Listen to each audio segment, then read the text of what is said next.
국내 최초 프리미엄 남성 활력제 막스그라.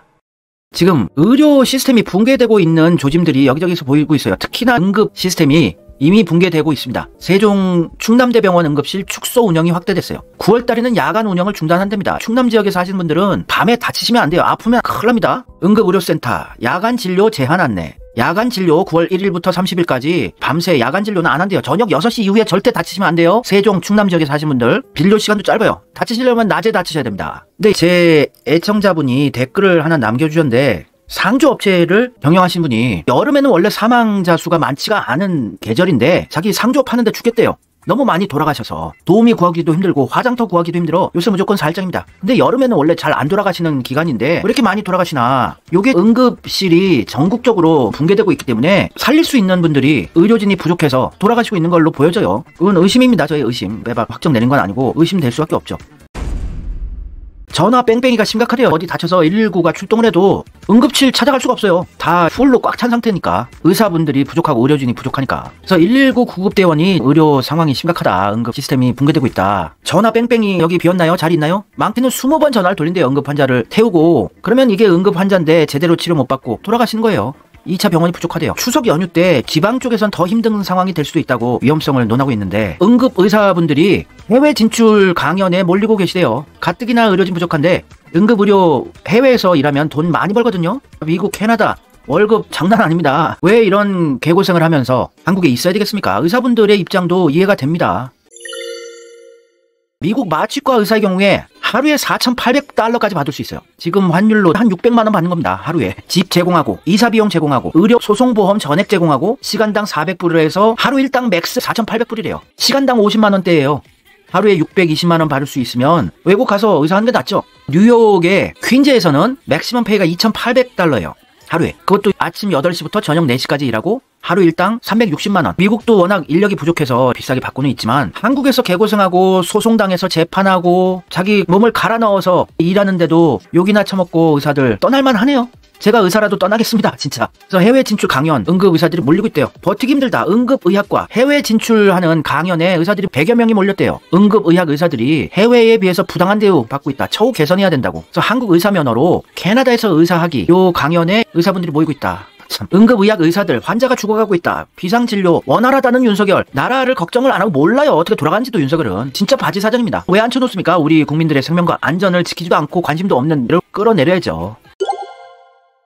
그래서 응급의학 의사회 학술대회 하는데 사직 전공의 등 400명이 몰려서 형사책임 면책, 무조건 의료사고가 났을 때 의사분들을 보호해주는 건 불가능하지만 어느 정도 억울하게 고소당하고 재판받고 이러면서 멘탈 붕괴되고 괴로워지는 의사분들 보호는 해야죠. 그래서 119 유료화하고, 왜냐면 별거 아닌 것도 막 불러요. 우리나라 구급차 부른다고 비싼 것도 아니고 119 공짜로 태워주고 이러니까. 미국은 앰뷸런스 한번 부르면은 한 $3,000 됩니다. 수백만 원이에요. 응급차 부르면. 그리고 웬만한 걸로 병원 못 갑니다. 그건 안 좋은 시스템이긴 한데 우리나라 싸다고 별거 아닌 거 가지고 무조건 병원 가요. 그래서 환자 강제 배정 중단 등 시행해야 된다. 어느 정도 목소리는 들어야 됩니다. 의사분들이 요구하는 모든 사항을 다 들기는 힘들더라도 현실적으로 어느 정도는 정부에서 윤석열이 직접 나서서 목소리를 경청하고 요구 사항도 꽤 들어주고 합의를 봐야 되는 거 아니겠습니까? 힘든 일 하는 의사분들은 돈 많이 벌게 해야 돼요. 의대 교수들 응급의료 잘 돌아간다? 대통령 구급차 타보시길 바란다고 전국 의교협회에서 비상진료체계 그래도 원활하다는 대통령의 국정브리핑에 반박을 했어요. 전 의비는 외환위기 4년 만에 끝났지만 증원하면은 의료회복 불가능하다. 윤석열 발언에 분노한 응급과 교수, 사람 죽어가니 몸 갈아서 일하고 있대요. 남궁인 이대목동병원 응급학과 교수가 윤석열이 비상진료체계가 원활히 가동되고 있다는 발언을 두고 의사가 부족한데 사람이 죽어가니까 몸을 갈아서 일하고 있다. 현장은 그렇지 않다고 주장했어요. 의사분들의 희생으로 그나마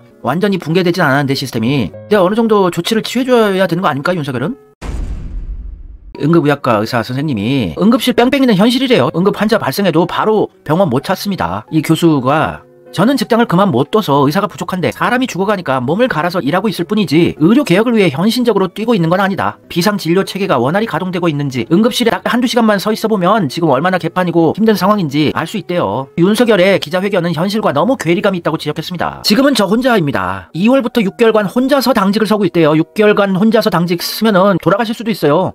갑자기 쓰러져서. 이루 말할 수 없이 피곤하다고 하소연했습니다. 남궁 교수는 어젯밤에도 혼자 당직을 서고 있는데 심정지 환자 둘, 뇌출혈 환자, 뇌경색 환자, 지금 심혈관계 관련된 질환은 40, 50대, 60대 중장년층들 언제 발생할지 모르는 일이에요. 남 얘기가 아닙니다. 갑자기 쓰러질 수가 있어요. 근데 응급치료를 제대로 받으면 살 수 있는 건데 이거 제대로 못 받으면 사망하는 겁니다. 심근경색, 의증 환자가 각각 한 분 등 1시간 안에 5분이 오셨는데 원칙대로라면 5명을 나눠서 의사분들이 봐야 되는데 자기 혼자서 5명을 1시간 동안 응급 처치를 했대요. 운이 좋아서 5분 모두 살아나셨지만 돌아가셨어도 어떻게 할 수가 없었던 상황이었다. 만약에 다시 심정지, 의식이 떨어진다면 전혀 대처할 수 없어 사망이다. 아주 위험한 의료 행위를 지금 하고 있다고 고백했어요. 우리나라 의료 서비스 좋다고 국뽕에 쩔었었는데 지금 다 붕괴되고 있는 상황입니다. 대통령의 현실 인식이 현장과 거리감이 있는 이유에 대해 남궁 교수님이 원래 5명 있어야 될 것을 1명이 하고 있어도 진료가 된다. 어쨌든 문이 열려있다고 보고하기 때문이다. 밑팀들이 지금 응급실 잘 돌아가요 이렇게 보고를 하는 것 같아요. 그래서 의료개혁, 의사수 확대는 당연한 얘기지만 지금 당장 환자들이 죽어나가고 있다. 정부가 정책을 밀어붙이면 전공의들의 복귀는 전혀 가망이 없다고 크게 걱정했어요. 재정 투자 계획도 다 좋은 말이지만 당장 문제를 해결할 수 있을 것 같지는 않습니다. 전공의들은 경험을 쌓아야 저 같은 전문의가 될 사람들로 어떻게든 그들이 돌아와야 희망이 있다. 정부의 유연한 대처가 급선무라고 호소했습니다. 아무런 대응을 안 하고 그냥 밀어붙이겠대요. 의대 증원을. 대통령이 나서서 아니면 국무총리라도 나서서 의사분들과 현장도 확인해보고 대화도 나눠보고 협의를 해서 서로 양보할 건 양보하고 수용할 건 수용하고 합의를 도출해내야죠. 그냥 밀어붙이면 당연히 반발할 수밖에 없죠. 의사분들도.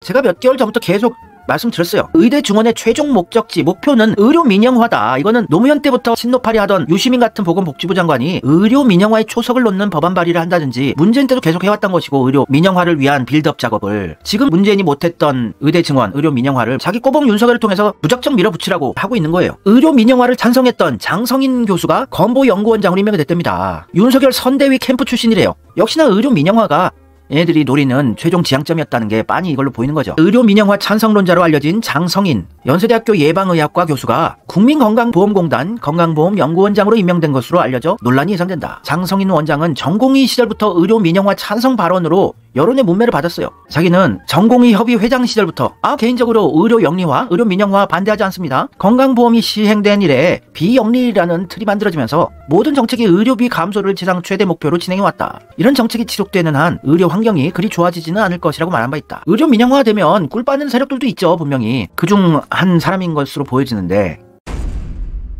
근데 일반 민중들, 서민들은 이재명이 이렇게 목숨 걸고 만들려고 했던 정치인이 되고자 했던 시작점이었던 성남 시립의료원 같은 저렴한 가격에 높은 품질의 의료 서비스를 제공하겠다는 민중을 사랑하는 공공의료 서비스 이런 거는 점점 사라지게 되고 약자들은 미국처럼 병원도 가기 힘든 이런 세상이 되는 거죠.